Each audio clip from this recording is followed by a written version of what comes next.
Say you have a p102 battery from Ryobi and you plug it into the charger and the charger says it's no good. Do you throw it out? Well, it might be possible to recover it. The p102 has a design flaw that Ryobi hasn't acknowledged that means that batteries are still salvageable that won't charge. Sometimes.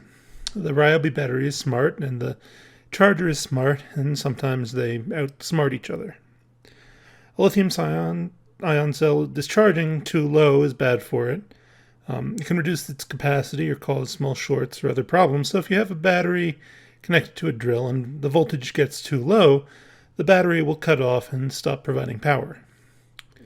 But sometimes if the load is low or the battery just sits too long self-discharging, the voltage drops too low, and then the charger won't accept it. The charger only accepts the battery above a certain voltage because charging a completely dead cell can also be dangerous.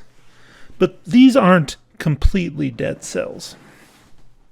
So you might want to just apply voltage to the terminals, but the battery won't charge that way. So we need to open it up. What do we need to assemble? We need a bench power supply, a screwdriver, and a Torx 10 security bit. The security bits have a little hole in the end. I get a set of them at Harbor Freight for a few dollars, and we need a charger, the battery, and a little knife. The battery has 5 screws, one of which is hidden by a plastic anti-tamper plug. Use the knife to remove the plug and then remove the screws. Then the plastic just slides apart.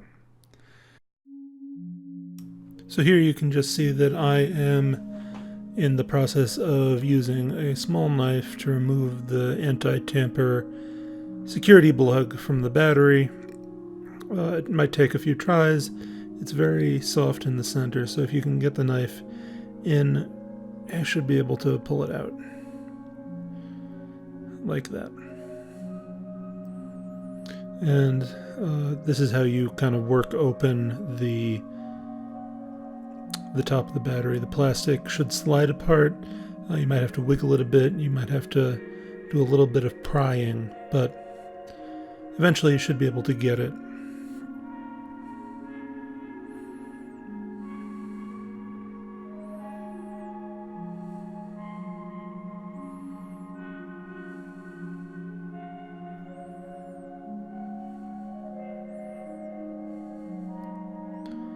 It's a little central column with the electrodes on it.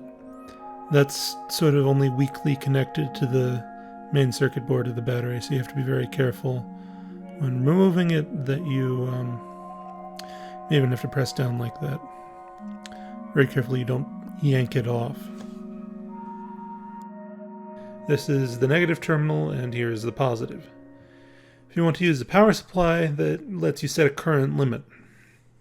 You aren't using it to the bench supply to charge it all the way, just close to 14 volts or so. That's enough for the official charger to recognize it.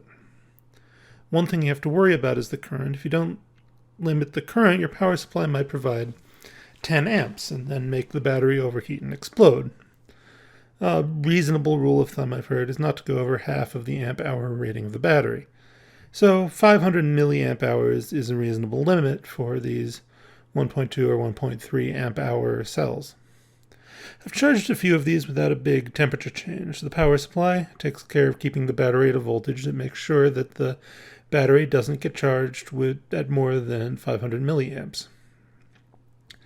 After a few minutes, when the charging current drops to about 50 milliamps or so, you can take it off and try it on the charger. Flashing green means it's charging. Now, this isn't optimal, but if you're in a pinch for a battery, it works.